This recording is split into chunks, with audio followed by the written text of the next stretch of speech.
President Trump is preparing for a visit with Russian President Vladimir Putin here in the United States as European leaders and Ukraine's president discuss this high-stakes meeting. CBS 42 Washington correspondent Rashad Hudson joins us live with what President Trump had to say during today's discussions. Rashad?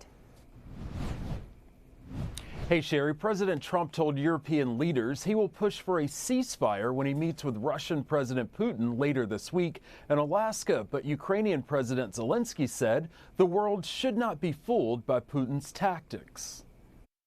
President Donald Trump says peace must be the focus of his meeting with Russian President Vladimir Putin, or else there will be very severe consequences. Earlier today, President Trump joined a call by European leaders and Ukrainian President Volodymyr Zelensky to discuss his upcoming meeting with Putin. We had a very good call. President Zelensky says he supports the U.S.-Russia talks. Є принципова позиція європейських лідерів. But Zelensky says there is no sign Russia is preparing to end the war.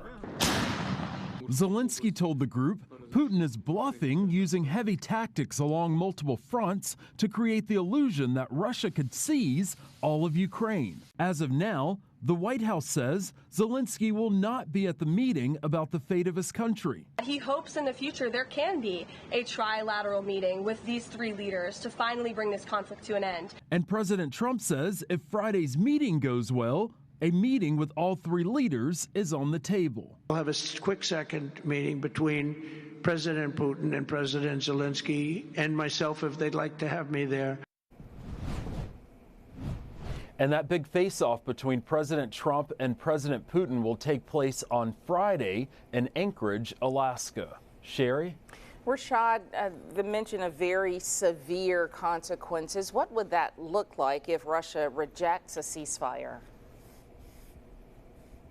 Yeah, the White House says some of those options include additional economic sanctions, also more military aid to Ukraine. Now, the White House didn't give specifics because that gets into their diplomatic leverage. Okay, that's Rashad Hudson reporting. Rashad, thank you.